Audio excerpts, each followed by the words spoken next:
This peaceful corner of the Hoo Peninsula in Medway is caught up in a political storm that some say poses fundamental questions about national government planning policy.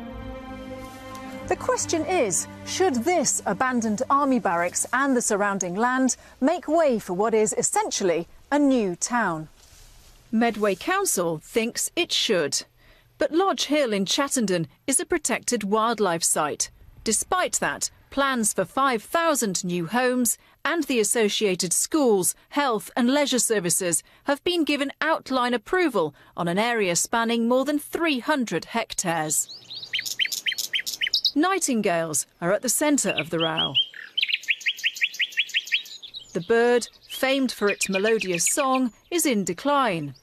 But the rambling hedgerows here, on what was deemed a brownfield site, are now home to 84 pairs of nightingales, a population so large that the land has been designated as a site of special scientific interest, or SSSI. It's vegetation which is starting to come back and return. The RSPB says to build here would go against national government planning policy. If this site is developed, what message does that send out for other proposals of this size nationwide? Well, yeah, it sends a national precedent that despite the guidelines in the National Planning Policy Framework, that even on a brownfield site such as this, although you can see how verdant it has since become, where the value of wildlife, biodiversity, the natural history is so rich, it should outweigh the need to develop.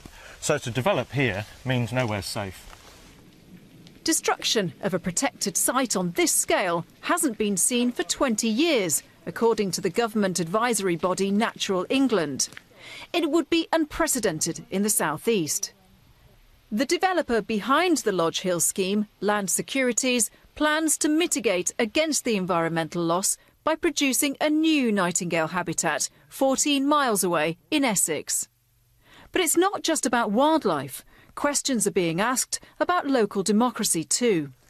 Campaigners say the council is ignoring the views of local people and pushing through developments to the detriment of the area. We are forgotten when it comes to Medway. They don't build this infrastructure. They don't listen to the people, and people are very angry, and they're getting angrier. And it's election time next year, and someone sooner or later has got to do some listening to the people of the peninsula.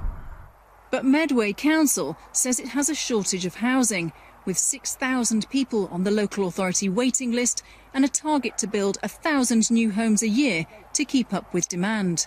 At the UKIP party conference, the former Conservative MP, Mark Reckless, cited government pressure on housing targets as one of his reasons for defecting to UKIP. He said he wants the Secretary of State to intervene at Lodge Hill.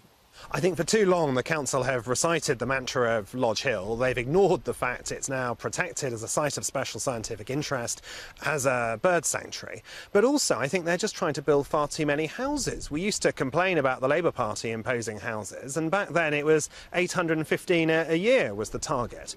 The Conservative-led Medway Council, under pressure from a Conservative-led government, is now saying we have to build over 1,000 a year. And I'm going to fight it. The army still occasionally uses this land for training. But when the soldiers leave, will development here march on?